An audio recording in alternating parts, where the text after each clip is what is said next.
नरेंद्र मोदी के मित्र और अमेरिका के राष्ट्रपति उनके फ्रेंड डोनाल्ड ट्रंप ने भारत को हेल होल कहा है, मतलब नरक जहन्नुम कहा है। यही नहीं, उन्होंने वहां पर काम कर रहे भारतीयों को गैंगस्टर्स विद लैपटॉप कहा है। लेकिन नरेंद्र मोदी की और उनकी सरकार की इतनी हिम्मत नहीं हो पा रही है, इतना साहस नहीं जुटा पा रहे कि वो दो टूक अमेरिकी राष्ट्रपति से कहें आपकी हिम्मत कैसे हो रही है हमारे देश के खिलाफ या नाप शनाप करने की, हमारे देश का तिरस्कार, हमारे देश का अपमान करने की।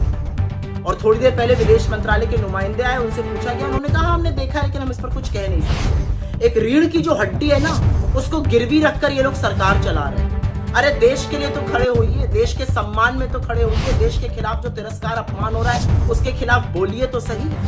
और असलियत यह कि ट्रंप ये पहली बार नहीं कर रहे हैं। उन्होंने हिंदुस्तानियों को बेड़ियां पहनाकर, हथकड़ियां डालकर, मिलिट्री जहाज में ठूसकर वहां से खदेड़ दिया।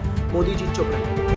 उन्होंने लगातार इंडिया को अब्यूजर एक्सप्लॉइटर कहा, हमारे ऊपर 50% टैरिफ ठोक दिया। मोदी जी चुप रहे। अरे मोदी जी को खुद तिरस्कृत किया, वहां गए जब तो इनसे मिलने भी नहीं आए। मोदी जी चुप रहे। यही नहीं, डोनाल्ड ट्रंप ने इंडिया का तिरस्कार करते हुए पाकिस्तान को गले लगाया हुआ है। असीम मुनीर को, जो नरसंहारी है, उसको घर रोज बुला के दावत देते रहते हैं। मोदी जी कुछ नहीं कर पाते। बार बार डोनाल्ड ट्रंप कहते हैं मैंने सीज फायर कराया, खुद प्रधानमंत्री को अपमानित करते हैं। मोदी जी चुप रहते हैं। पता है क्यों? क्योंकि इस देश का प्रधानमंत्री कॉम्प्रोमाइज है, कमजोर है, डरा हुआ है और उसका खामियाजा पूरा देश भुगत रहा है। इस देश के प्रधानमंत्री को अमेरिका ब्लैकमेल कर रहा है, भगवान जाने उनके पास क्या है।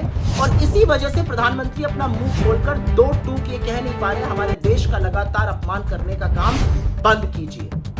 कोई और प्रधानमंत्री होता तो जरूर कहता ये बंद कीजिए। हम उस देश से आते हैं जहां पर जननी जन्मभूमिश्च स्वर्गादपि गरीयसी कहा गया, मतलब मां और जन्मभूमि स्वर्ग से भी ऊपर बताए गए। और यहां पर एक व्यक्ति हमारे देश को गालियां दे रहा है, हमारे देश को नरक बता रहा है, जहन्नुम बता रहा है, और प्रधानमंत्री के मुंह से एक शब्द नहीं फूट रहा है। और चरण चुंबक मीडिया जो सबको सर्टिफिकेट बांटता रहता है राष्ट्रभक्ति की, उसकी राष्ट्रभक्ति का डब्बा तो इतना गोल है कि एक शब्द वहां से भी नहीं सुनाई देता।